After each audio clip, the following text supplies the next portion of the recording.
Assalamualaikum warahmatullahi wabarakatuh. Perkenalkan, nama saya Dina Nastri Ramanda, saya dari kelas PAI 6C. Hari ini kita akan membahas sesuatu yang menarik dan penting, yaitu perbandingan kurikulum pendidikan agama Islam di Indonesia dari zaman ke zaman. Nah, teman-teman, pernah nggak kepikiran gimana sih kurikulum PAI di Indonesia berkembang dari waktu ke waktu? Mulai dari zaman sebelum kemerdekaan, era Orde Lama, Orde Baru, hingga sekarang. Nah, tentunya terdapat banyak sekali perubahan ya teman-teman yang mempengaruhi cara pendidikan agama Islam di sekolah. Nah, pada presentasi hari ini kita akan melihat bagaimana kurikulum PAI berubah dan apa saja sih perbedaannya di setiap era, serta bagaimana dampaknya terhadap sistem pendidikan kita saat ini. Jadi, mari kita bahas bersama-sama. Mari sama-sama terlebih dahulu kita melihat rumusan permasalahannya. Yang pertama, apa saja perubahan yang terjadi dalam kurikulum PAI dari masa ke masa? Yang kedua, siapa yang berpartisipasi dalam merancang dan mengembangkan kurikulum PAI di setiap era? Dan yang ketiga, kapankah terjadi perubahan signifikan dalam kurikulum PAI di Indonesia? Yang keempat, di mana kurikulum PAI lebih efektif diterapkan di lingkungan formal atau non-formal. Dan yang kelima, mengapa kurikulum PAI terus mengalami perubahan dari waktu ke waktu. Dan yang terakhir, bagaimana efektivitas kurikulum PAI dalam membentuk karakter dan moral peserta didik dari masa ke masa. Nah, mari sama-sama kita bahas dari keenam rumusan masalah ini, teman-teman. Nah, mari pertama-tama kita membahas pengertian kurikulum terlebih dahulu. Kurikulum berasal dari kata atau bahasa Yunani yaitu kyur yang berarti jarak tempuh. Awalnya digunakan dalam bidang olahraga, namun pengertian kurikulum ini berbeda-beda tergantung pada perspektif masyarakat. Secara umum, kurikulum dianggap sebagai kumpulan mata pelajaran yang harus dipelajari siswa bagi orang tua. Kurikulum seringkali diidentifikasikan dengan tugas-tugas sekolah atau pekerjaan rumah. Sementara itu, bagi guru, kurikulum merupakan dokumen yang berisi pedoman pembelajaran, metode mengajar, dan penilaian untuk mata pelajaran tertentu. Kurikulum juga menurut istilah yang dikemukakan oleh Winnicott dalam Muslik tahun 1994, yaitu kurikulum adalah suatu rencana yang dikembangkan untuk memudahkan proses belajar mengajar di bawah arahan dari bimbingan sekolah perguruan tinggi atau stafnya, atau dengan kata lain kurikulum merupakan urutan organisasi yang terencana dan juga dirancang untuk membantu pembelajaran mencapai tujuan belajar dan hasil dari tujuan lembaga. Nah, teman-teman, jadi kurikulum merupakan alat untuk mencapai tujuan pendidikan sekaligus sebagai pedoman dalam pelaksanaan pendidikan. Kurikulum mencerminkan falsafah hidup bangsa ke arah mana dan bagaimana bentuk kehidupan itu kelak akan ditentukan oleh kurikulum yang digunakan oleh bangsa sekarang. Nilai sosial, kebutuhan, dan tuntutan masyarakat cenderung selalu mengalami perubahan antara lain akibat dari kemajuan ilmu, pengetahuan, maupun teknologi. Jadi kurikulum harus dapat mengantisipasi perubahan tersebut sebab pendidikan adalah cara yang dianggap paling strategis untuk mengimbangi kemajuan ilmu pengetahuan dan teknologi. Pendidikan juga adalah upaya sosial budaya manusia yang paling tua ketika manusia berkembang, memiliki keturunan dan memiliki keinginan agar keturunan tersebut memiliki apa yang sudah dimiliki manusia tersebut, maka terjadilah proses komunikasi dan juga proses pendidikan. Jadi seperti itu pengertian dari kurikulum. Nah, di sini kita akan membahas rumusan permasalahan yang pertama, yaitu apa saja perubahan yang terjadi dalam kurikulum pendidikan agama Islam dari masa ke masa. Nah, teman-teman, kurikulum PAI itu mengalami perubahan dari masa ke masa, baik dalam paradigma, metode pembelajaran, hingga tujuan pembelajaran. Berikut perubahannya. Yang pertama itu perubahan paradigma, beralih dari fokus hafalan dan daya ingat teks agama kepada pemahaman tujuan, makna dan motivasi beragama. Yang kedua, perubahan metode pembelajaran, menggunakan metode pembelajaran yang interaktif, menggunakan teknologi maupun komunikasi dalam pembelajaran.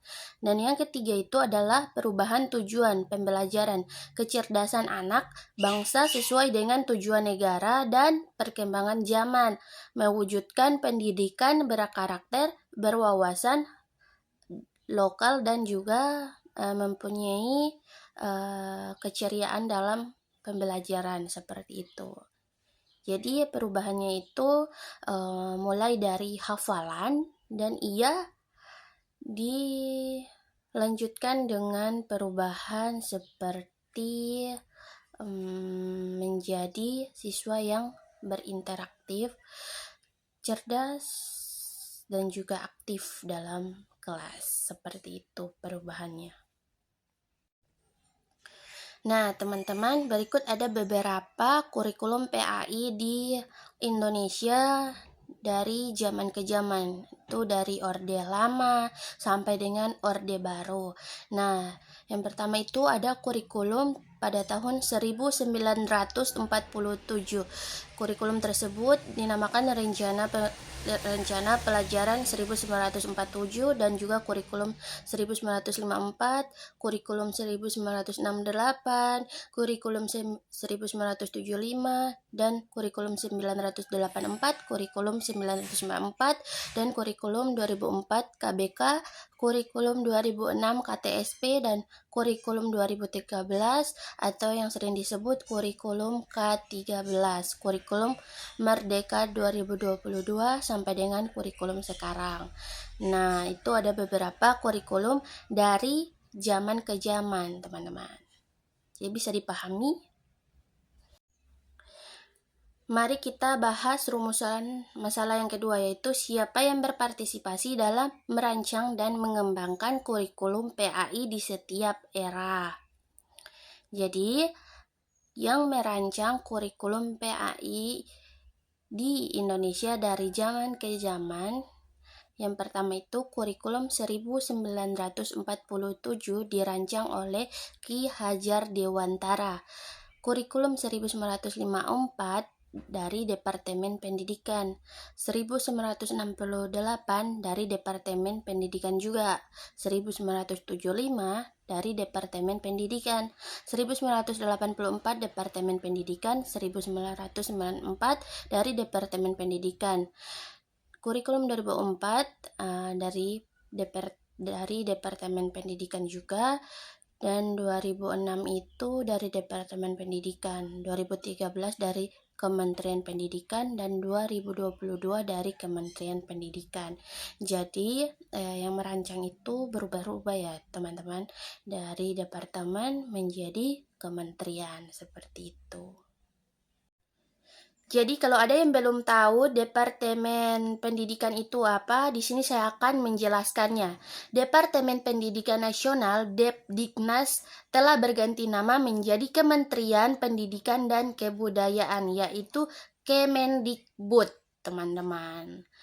Nah, Departemen Pendidikan Nasional Depdiknas adalah kementerian dalam pemerintahan Indonesia yang membidangi urusan pendidikan.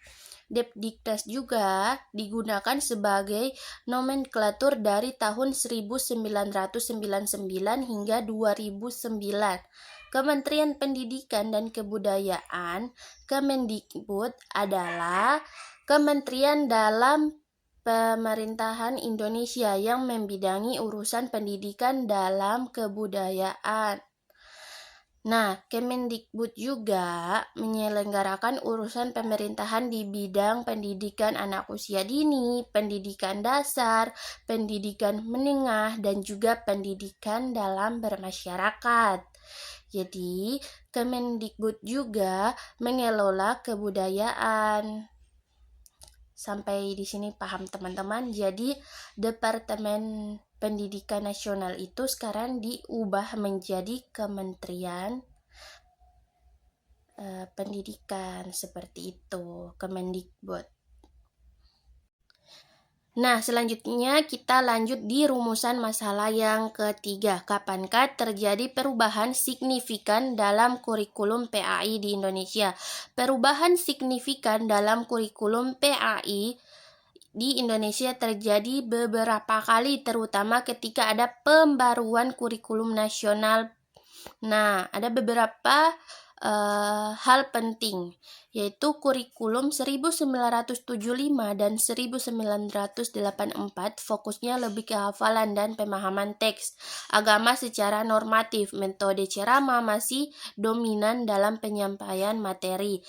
Kurikulum 1994 mulai ada pendekatan terpadu menghubungkan nilai-nilai agama dengan kehidupan sehari-hari. Materi PAI semakin beragam dengan tambahan pemahaman tentang ajaran sejarah Islam, dan kurikulum 2004 KBK kurikulum berbasis kompetensi, mengutamakan kompetensi peserta didik, bukan sekadar hafalan, pendekatan aktif, kreatif, dan berbasis problem solving mulai diterapkan. Kalau kurikulum 2013 itu integrasi antara aspek kognitif, afektif, dan psikomotorik.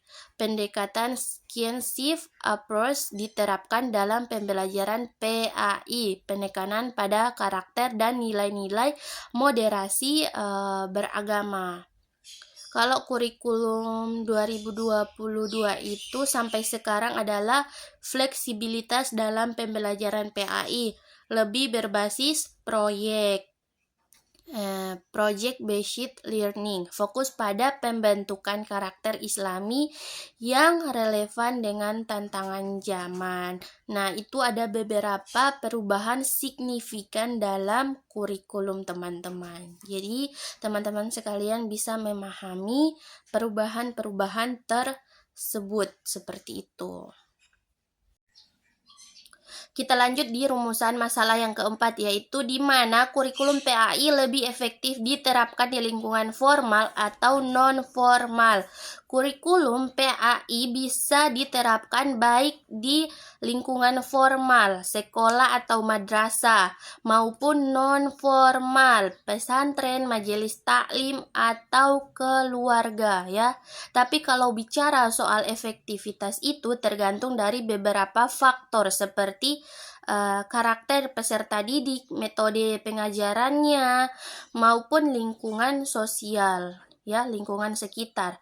Lingkungan formal, sekolah atau madrasah, ya, kelebihannya yaitu kurikulum terstruktur dan sistematis. Ada standar evaluasi seperti ujian ataupun asesmen, interaksi dengan teman sebaya yang seagama, guru mempunyai kompetensi sesuai standar pendidikan. Kalau kekurangannya di formal itu waktu belajar terbatas, hanya dalam jam pelajaran tertentu, bisa jadi kurang aplikatif kalau hanya teori tanpa praktek nyata. Kalau lingkungan non formal, ya, seperti pesantren, itu kelebihannya itu lebih fleksibel dan bisa menyesuaikan kebutuhan peserta didik. Penerapannya ke dalam nilai agama lebih nyata dalam kehidupan sehari-hari. Dan juga ada pendekatan yang lebih personal dan mendalam. Kalau kekurangannya itu di non-formal, yaitu tidak selalu ada standar kurikulum yang jelas, bisa kurang efektif kalau tidak didampingi oleh tenaga pengajar yang kompeten. Jadi kesimpulannya itu teman-teman, kalau tujuannya memahami konsep agama secara akademis, lingkungan formal lebih efektif. Namun, jika ingin membentuk karakter dan kebiasaan Islami dalam kehidupan sehari-hari, maka lingkungan non-formal lebih mempengaruhi. Jadi, kombinasinya dari kedua itu adalah yang paling ideal sekolah memberikan dasar teoritis, sementara keluarga pesantren atau majelis taklim membantu dalam implementasi nyata dalam kehidupan sehari-hari seperti itu. Jadi, teman-teman sekalian bisa memahami hal tersebut. Nah, kita masuk di rumusan masalah yang kelima, yaitu mengapa kurikulum PAI terus mengalami perubahan dari waktu ke waktu.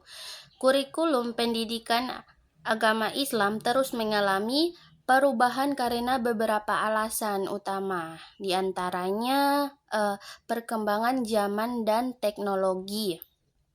Jadi, dunia terus berubah, termasuk cara orang belajar dan mengakses informasi. Kurikulum PAI perlu menyesuaikan diri dengan era digital agar tetap relevan bagi generasi sekarang. Dan yang kedua itu kebutuhan peserta didik yang berbeda-beda.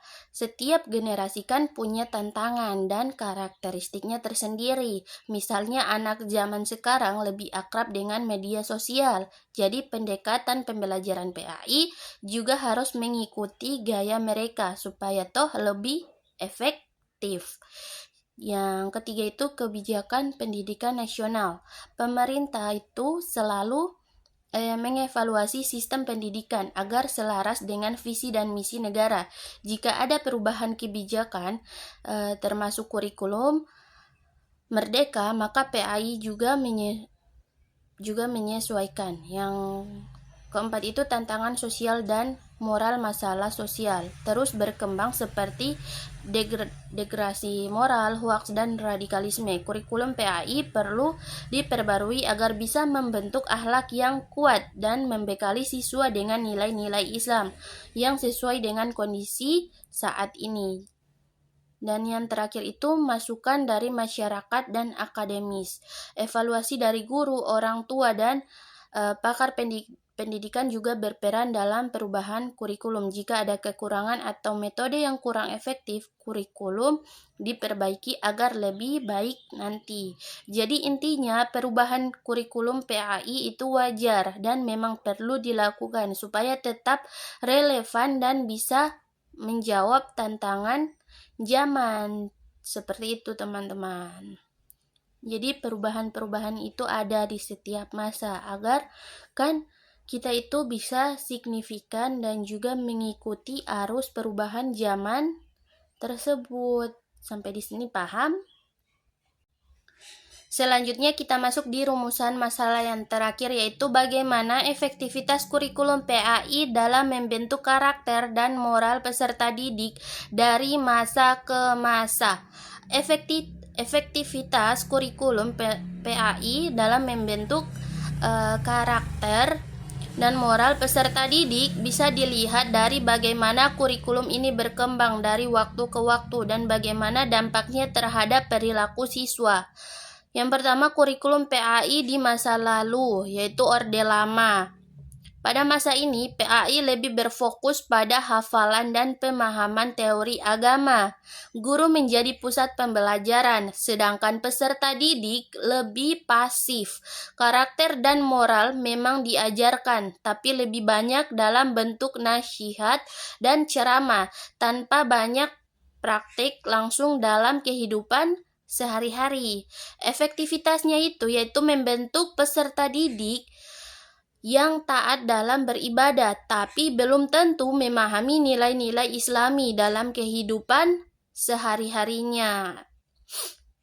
Karakter lebih banyak dibentuk oleh lingkungan, keluarga, dan masyarakat dibanding sekolah.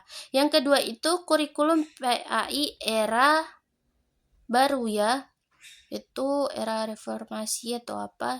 Era reformasi. Pada periode ini kurikulum mulai lebih terbuka dan adaptif. Misalnya kurikulum 2006 KTSP memberikan kebebasan bagi sekolah untuk mengembangkan metode pengajaran yang sesuai dengan kondisi peserta didik. Efektivitasnya itu lebih menekankan pada pemahaman agama yang kontekstual, bukan sekedar hafalan. Karakter peserta didik mulai dibangun melalui pembelajaran berbasis pengalaman, seperti kegiatan keagamaan di sekolah. Dan kurikulum PAI pada saat ini, yaitu kurikulum merdeka. Saat ini kurikulum lebih menekankan pada internalisasi nilai agama dalam kehidupan sehari-hari. Ada banyak pendekatan yang digunakan seperti profil pelajar Pancasila yang menekankan karakter religius, gotong royong, dan kemandirian. Efektivitasnya yaitu lebih kontekstual dan relevan dengan tantangan zaman. Nah, jadi mendorong peserta didik tersebut untuk menerapkan nilai-nilai agama dalam kehidupan nyata, bukan sekedar teori seperti itu. Ada integrasi teknologi juga dalam pembelajaran sehingga materi lebih mudah dipahami. Ya, bukan hanya sekedar teori-teori saja tetapi tidak ada prakteknya. Jadi kesimpulannya, dari masa ke masa efektivitas kurikulum PAI dalam membentuk karakter dan moral peserta didik terus berkembang. Jika dulu lebih banyak hafalan dan teori, sekarang lebih banyak pendekatan berbasis pengalaman, praktek nyata, ataupun tantangan seperti pengaruh media sosial dan perubahan sosial yang cepat tetap menjadi faktor yang perlu diantisipasi agar pendidikan karakter tetap efektif, teman-teman. Jadi dari semua yang sudah saya bahas bisa disimpulkan ya, perubahan-perubahan tersebut itu sangat nyata. Dimulai dari kurikulum lama, yaitu mereka hanya hafalan dan juga teori. Namun di zaman sekarang siswa dan guru lebih menerapkan prakteknya langsung ya, teori langsung dipraktekkan dalam kehidupan nyata, kira-kira seperti itu. Nah, teman-teman, dari perjalanan panjang kurikulum PAI di Indonesia, kita bisa lihat kalau pendidikan agama itu terus berkembang ya, sesuai dengan tantangan zaman. Dulu lebih fokus ke hafalan, sekarang mulai mengarah ke pemahaman yang lebih kontekstual dan aplikatif, tapi intinya tetap sama, membentuk akhlak yang baik dan memperkuat keimanan. Nah, sebagai generasi penerus, kita juga punya peran buat memastikan pendidikan agama nggak cuma dipelajari, teman-teman, tapi juga diamalkan dalam kehidupan sehari-hari.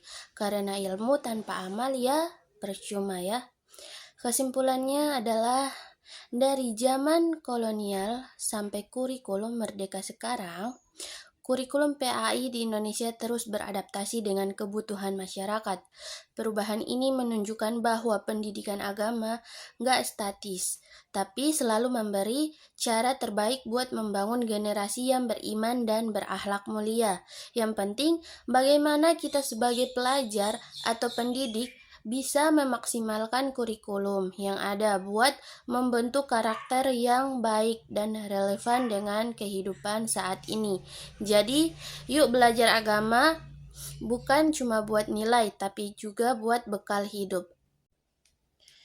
Nah, di sini saya akan membacakan surah mengenai pendidikan ya. A'udzubillahi minasyaitonirrajim. Bismillahirrahmanirrahim.